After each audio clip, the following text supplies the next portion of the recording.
Hello and welcome back to my playthrough of Tomb. The last episode was tough, especially for the blue player. You remember he was entering this tomb with 4 cards in it and 3 of them were monsters and one very tough monster was in there. And so we had to basically flee back to the inn. I think we lost one character, I have forgotten the name, Icarus or so. Yeah, I think Icarus, our all-rounder. Nevertheless, we made it back to the inn, so that also means that we are now allowed to heal our characters. And as additional free action at the beginning of your turn, remember, we would also be allowed to exchange items at this point in time. We could also bank now artifacts, for example, like this glove here. But I'm really tending to give this glove now to our magic or our wizard here, because this gives him an additional red die, especially important for when doing some magic rolls and also for the attack rolls, of course.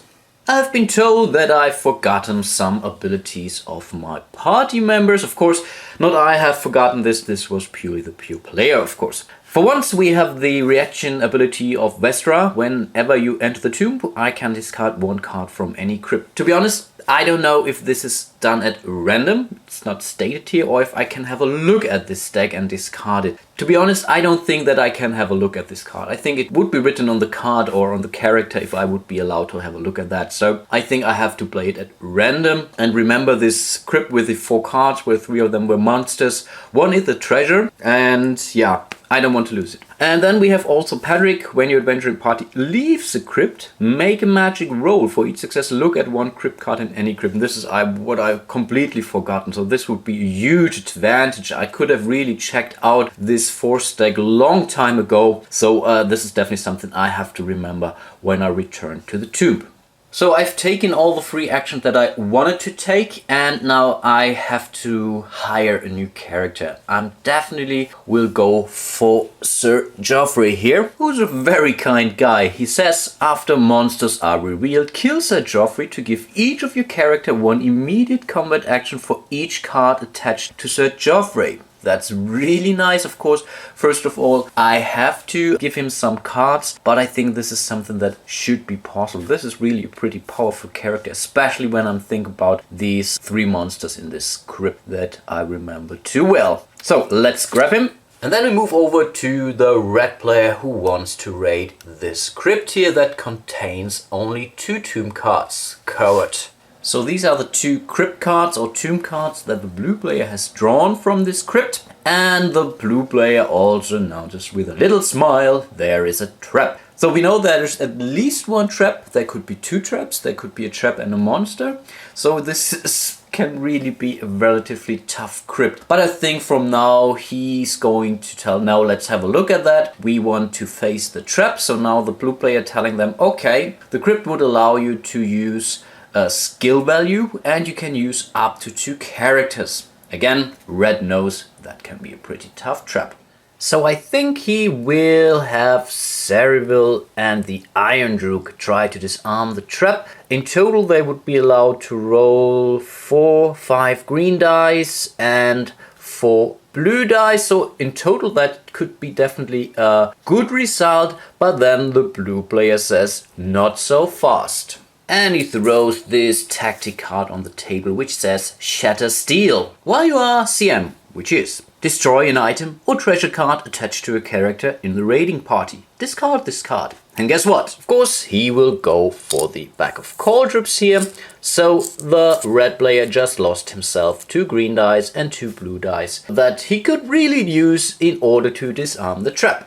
And so the blue player has reduced the number of dice to 3 green dice and 2 blue dice. Isn't that nice? Okay, here are the dice. Let's see what we can roll. And these are only 2 successes. Let's move over to the actual trap. And the trap consists of falling stones. Disarm, we need a skill TN of 5. Apparently not enough what we've rolled. Failure, either kill 1 character, disarming this trap, or inflict 2 wounds on every raiding character, and the raiding player can choose. I think that should be fine. Yeah, let's give 2 wounds to each of the characters, because he could discard the Iron Duke. Yeah, I think the characters can definitely take 2 wounds.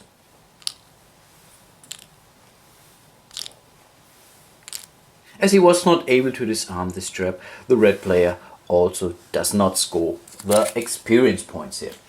Okay, there is 1 card left, and asking, or with an asking look in his eyes, red wants to know what this second card is, and the blue player says, no, unfortunately that's not a trap, it's not a monster, it's just a treasure. And this is the Book of Days. It's worth 6 experience points, definitely not bad. It allows you to, as a turn action, draw 4 spell cards, keep 2 of them and place the other 2. So this can be nice if you want to have some additional spells when you're not in the inn, for example. But to be honest, I think I will directly bank this treasure. If it would be 3, of course you can choose the spell cards now, but I think let's bank this treasure. Going back to the blue player, and the blue player definitely needs some items that he can, or some cards that he can attach to his fighter, Sir Geoffrey, and so he's going to draw 2 item cards. And in this case we have drawn 2 weapons here. For once we have the flail, which is awesome because it lets you, basically if 3 or more of your attack dice are successful, the target of the attack cannot attack until this character dies or acts again. This is awesome, and we give this definitely to our rogue Vestra, and I think I will give the battle axe to Sir Geoffrey here to give him some cards that we can attach to him. As the red player doesn't have a cleric with him, he wants to move back to the inn because his characters are pretty shaken. So yeah, I think let him heal 1 round in the inn, maybe grab a card or 2 cards or so, and then return back to the tomb.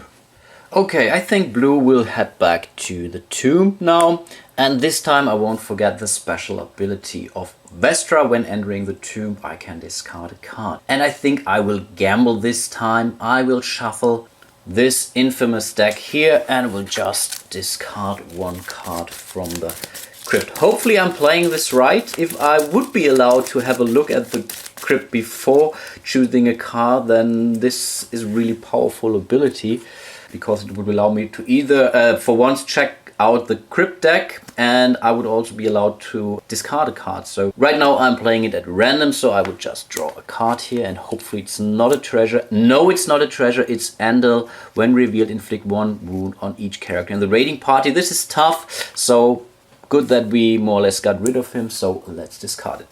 So let's move toward one of these crypts here.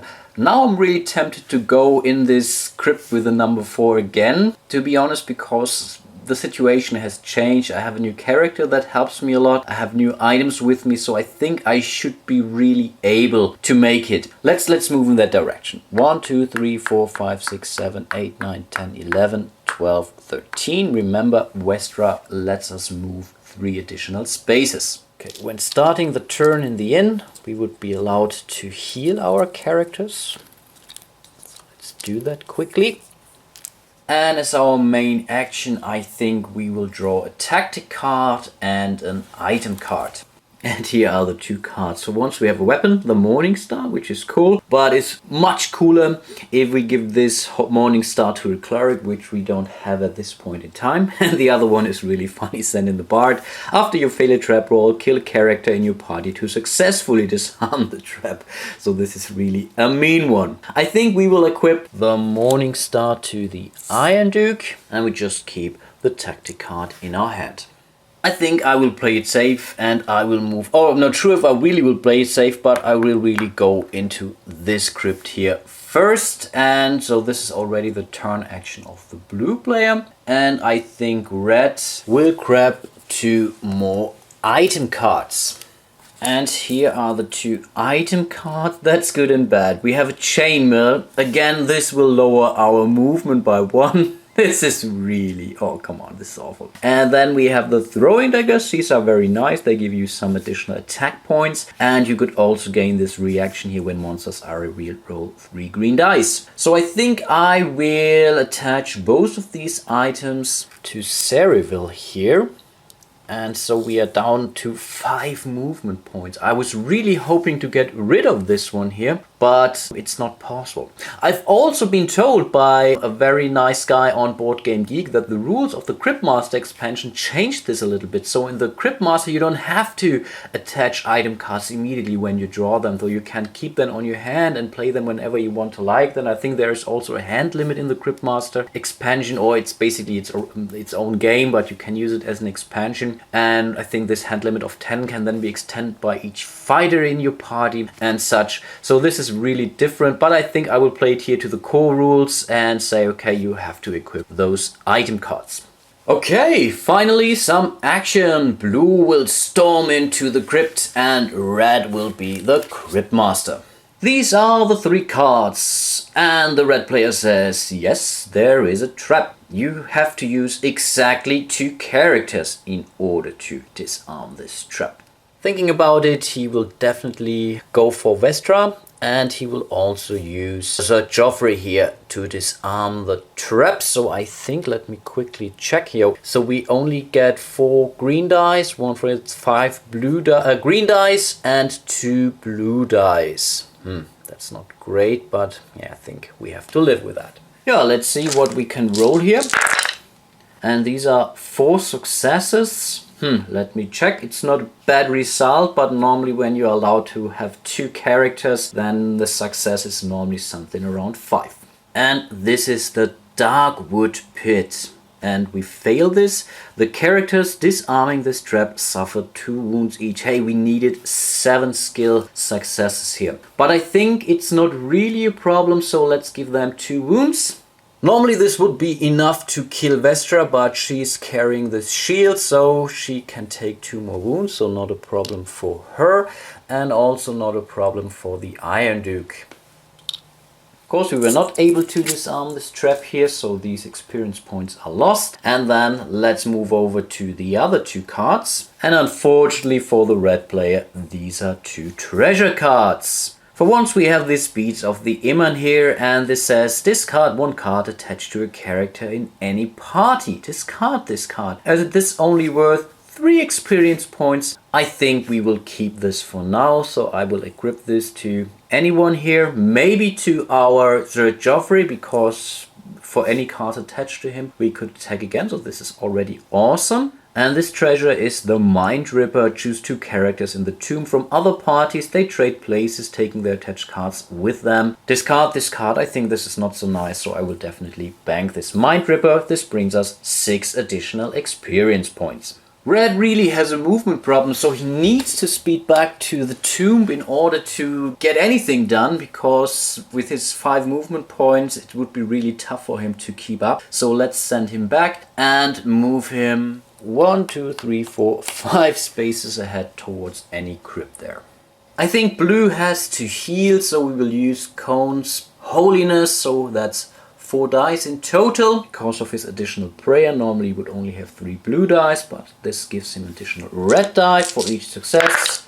Oh, come on. We can remove 1 wound. And of course we will remove this wound from our best character, and that would be Vestra. Okay, 1, 2, 3, 4 and 5. That's really slow. And I think the blue player will definitely heal 1 more turn. He still has more than enough time. This time we're really looking for at least 3 successes here, and that's 2 successes. Okay, that's not completely bad. I think this is sufficient in order to move on. So Vestra is fully healed, and we can also remove 1 wound from Sir Geoffrey. 1, 2, 3, 4 and 5. That's really taking him some time. And I think blue will now move to the crypts, where we have removed 1 monster from the pile. So that's 1, 2, 3 and 4. And so I think we can move on to the red player, and red also will prepare his crypt raid for the next turn. Okay, let's show some action. Let's grab the cards.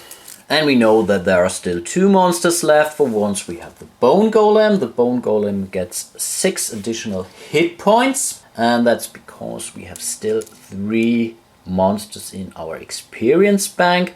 and we have this awful Draxon rule here. But before he starts his attack, we will sacrifice brave Sir Joffrey. He has 2 items attached to him, so each of the other characters gain 2 immediate combat actions. So that's really a good move. So it was definitely good to attach this treasure to Sir Joffrey here. And of course we have to face Draxon Rule, and Vestra will take the first swing. And in the meantime, Vestra really became powerful. So she can add her skill dice because of this tactic card. And she has this weapon here, which also gives her 4 additional attack dice. And if we roll 3 or more successes, then the target cannot attack again. So let's build up our dice pool. Okay, so we have 1 green die, that's her base attack value. Then we will add the 4 green attack dice from the weapon. What's this weapon again? Ah, that's this flail, right. And now we can add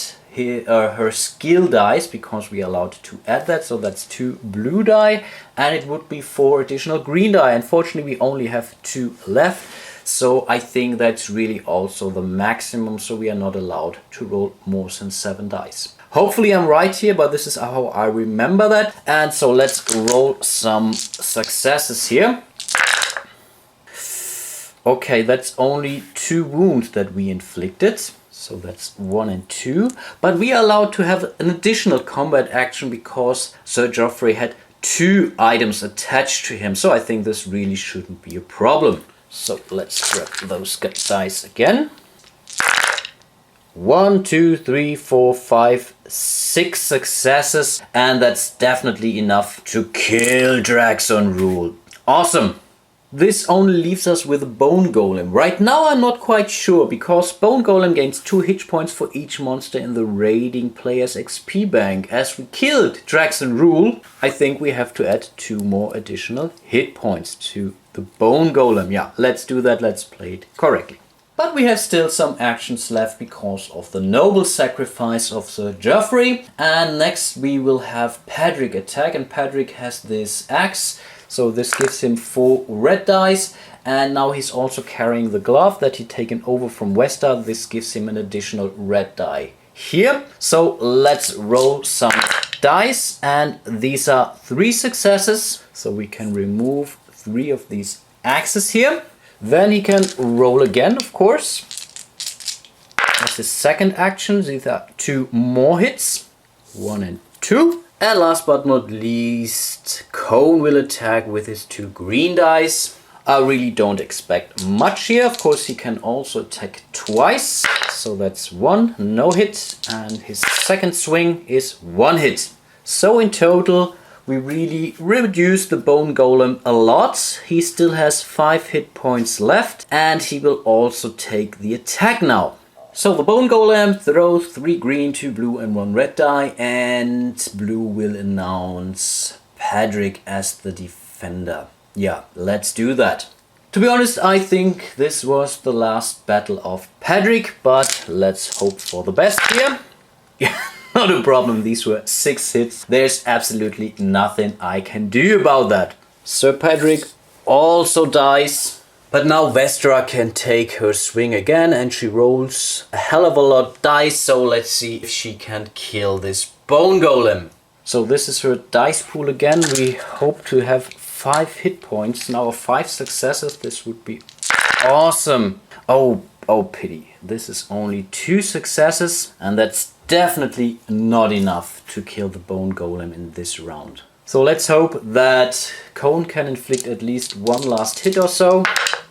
And yeah, he's lucky, good. So the Bone Golem takes his first real hit. Now the Bone Golem strikes back, and we will declare Cone as the defender. Cone currently has 4 hit points left, so there is a slight chance. 1, 2, awesome, only 2 hits. So that's 2 hits for Cone, and then Vestra will attack again. And I really want to see at least 2 successes in this roll. It's really very close call, but we managed to kill the Bone Golem, and this Bone Golem brings us 5 additional experience points. And then we can have a look at the treasure, and this is the Braces of Defense, and the Braces gains 3 additional hit points, and this is perfect. We will give these Braces to Cone here. This is really something he can really use. As 2 characters have been killed this turn, we can reveal 2 new characters at the end. Here we have Dread, and the second one would be Norik the Burner. And Norik the Burner is a mean fella because he allows you to destroy any treasure cards in that crypt when you sacrifice Norik for that. So this is really mean. And Dread is a rogue. When a monster crypt card is revealed, inflict 2 wounds on Dread to leave the crypt. This ends your turn. Theoretically, it would be the turn of the red player, but I think I will end my playthrough here. We have still 5 crypts to go. Blue will have to go back to the inn to gain at least 1 or 2 additional characters for the raiding party, but I think red could definitely go for these 2 tombs where he is located right now. So I think the next episode could be the last episode. Again, I hope you enjoy my playthrough of Tomb. I really enjoyed it a lot. It's a fun game, and hope to see you soon in my next episode of Tomb. Until then, bye bye.